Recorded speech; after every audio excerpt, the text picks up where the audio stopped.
চলো বন্ধুরা, তোমাদের আমি দেখাই আজ পাবদা মাছের ঝোল নয় ঝাল। এই যে আমি এটা হচ্ছে হলুদ নুন দিয়ে ভেজে রেখে দিয়েছি। পাবদা মাছ একটু হালকা হালকা করে ভাজতে হয়, তোমরা সবাই জানো। চলো দেখতে থাকো আমার রান্নাটা। ভালো লাগলে লাইক কমেন্ট শেয়ার করে দিও, যারা নতুন দেখছো তারা একটু সাবস্ক্রাইব করে দিও। চলো বন্ধুরা দেখতে থাকো। আমি পাবদা মাছগুলোকে ধুয়ে পরিষ্কার করে রাখলাম। দেন কড়াইতে গরম করে তেল দিয়ে দিলাম, তেলটাকে দিকে গরম করতে দিলাম।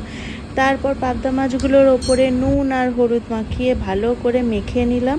মেখে নিয়ে তোমরা পাবদা মাছ কিন্তু ফাটে, তোমরা চাইলে পাবদা মাছে একটু তেল মাখিয়ে নিও। এটা পরে মা আমাকে বলেছে, নাহলে আমি মাখিয়েই নিতাম আগে। দেন আমি এগুলো কেটে রেখেছিলাম, পেঁয়াজ কেটে রেখেছিলাম, টমেটো কেটে রেখেছিলাম, লঙ্কা চিড়ে রেখেছিলাম, আর একটু রসুন আর আদা বাটা নিয়ে রেখেছিলাম। তো পাবদা মাছ তোমরা সবাই নয় পাতলা ঝোল করো কালো জিরে দিয়ে, নয় সর্ষে বাটা করো। আমি এতদিন তাই করলাম। তো আজকে ভাবলাম যে অন্য একটা কিছু ট্রাই করা যায়, তাই জন্য আমি তাই জন্য এই মাছের ঝালটা রান্না করছি। তোমরা কেউ কেউ পাবদা মাছের তেল ঝালও বলতে পারো, কেউ কেউ এটা পাবদা মাছের ঝালও বলতে পারো। যাই হোক, কারণ আমিও নতুন রান্না করছি, আমিও জানি না অ্যাকচুয়ালি এটাকে কী বলে। চলো, আমি প্রথমে কালো জিরে দিলাম, পেঁয়াজ দিলাম, তারপর চেরা লঙ্কাগুলো দিয়ে দিয়েছি, তারপর টমেটো দিয়ে দিয়েছি, আর এর মধ্যে আস্তে করে একটু দেন আমি নুন দিয়ে দিয়েছিলাম। তারপর আমি নাড়তে শুরু করলাম, নেড়ে টেড়ে দেন আমি এটাকে ঢাকা দিয়ে দিলাম। কেন ঢাকা দিলে এটা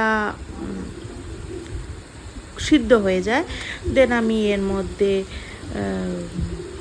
আদা বাটা আর রসুন বাটা একসাথে এটা বেটে রেখেছিলাম, সেটা দিয়ে দিলাম। তারপর এগুলো যখন একটু মাখা মাখা হয়ে গেল, দেন এতে আমি হলুদ গুঁড়ো, লঙ্কা গুঁড়ো দিয়ে দিয়েছি, আর সঙ্গে একটুখানি জলও দিয়ে দিয়েছিলাম। হলুদ গুঁড়ো আর লঙ্কা গুঁড়ো দিয়ে একটুখানি এটাকে ভালো করে কষিয়ে নিতে হবে। দেন কষিয়ে গেলে এর মধ্যে একটু আমি জল দিয়ে দেবো। জল দিয়ে ভালোভাবে একটু নেড়ে নিয়ে ফুটে উঠলে দেন আমি ওর মধ্যে পাবদা মাছগুলো একটু জল দিলাম, কারণ মনে হলো জলটা একটু কম। জলটা কমে ফুটে ঝোলটার লেভেলটা ওরকম হতো, একটু মাখা মাখা হতো, তাই একটু জল দিলাম। দেন আমি পাবদা মাছগুলো সব ভেজে রাখা পাবদা মাছগুলো সেটা আমি সব দিয়ে দিলাম, দিয়ে একটু চাপা দিয়ে দিলাম। পাবদা মাছ বেশি ফোটাতে হয় না, পাবদা মাছ আমার রেডি। তোমরাও এই রান্নাটা বাড়িতে ট্রাই করে আমাকে অবশ্যই জানিও তোমাদের কেমন খেতে লেগেছে। টাটা বন্ধুরা।